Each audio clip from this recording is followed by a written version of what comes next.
Now, moving the focus to including Venezuelan President Nicolas Maduro has said that he has held what he described as a respectful and cordial phone call with United States President Donald Trump.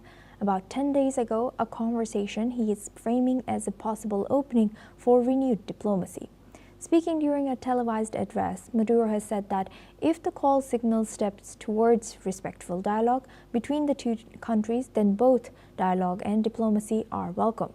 According to sources, Maduro told Trump he would be willing to leave Venezuela if he and his family were granted full legal amnesty. That would include lifting U.S. sanctions and ending a major case against his government before the International Criminal Court. The phone call follows months of intense U.S. pressure, including strikes on alleged drug smuggling vessels, threats of military action, and the designation of the Cartel de los Soles as a foreign terrorist organization. Now, for this discussion, we welcome back Mr. Spencer Critchley and Matthew Vadum. He's an American journalist and author, joins us live from Washington, D.C. Now, first, I would like to go to Mr. Matthew. And Mr. Matthew, what do you think, what is going on with this? Do you think this is feasible that Trump might pardon Maduro? The possibility that he's going to pardon Maduro, this is strikes me as remote, but Trump has come up with some surprising pardons. That's fair to say. I think most political observers in the United States were quite shocked that he announced an executive clemency for Democratic Congressman Henry Cuellar, I think of Texas, who is, I don't think he's even been convicted of corruption-related charges.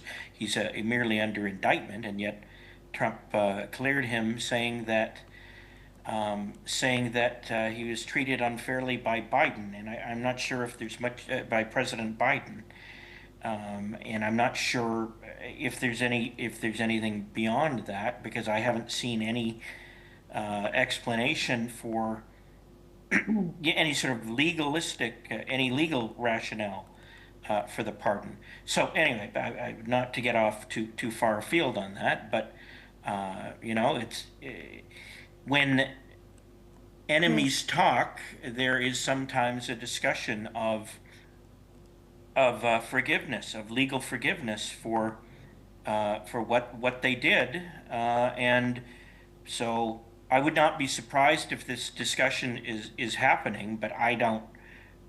Based upon what I know right now, it seems quite unlikely, unless Trump is just dangling it as a carrot to try to get Maduro to respond. It seems inconsistent with his saber rattling with respect to Venezuela of late. Talking about how he's going to strike inside the country, though he hasn't been very specific about that. People are speculating that it would be, surgical airstrikes, but we don't know exactly what it means. Yes. The only one who seems to think it would be an outright land invasion is President Maduro of Venezuela, who has been supposedly organizing, an urban guerrilla resistance to that. But nobody seems to think that is actually going to happen.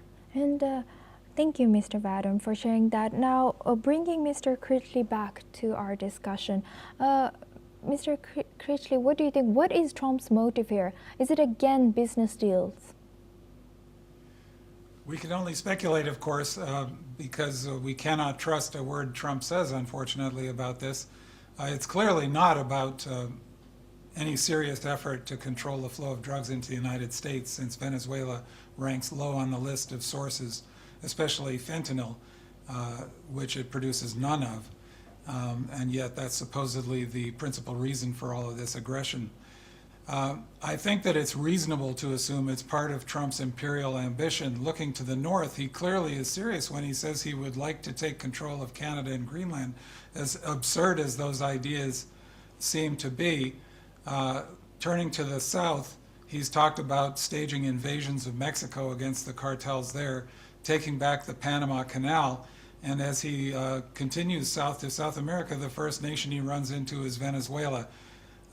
There are plenty of reasons to intensely dislike Nicolas Maduro and the corrupt authoritarian regime that he's running. I don't think Trump actually cares about any of that. He's very comfortable with authoritarians. They're the people he admires most in the world.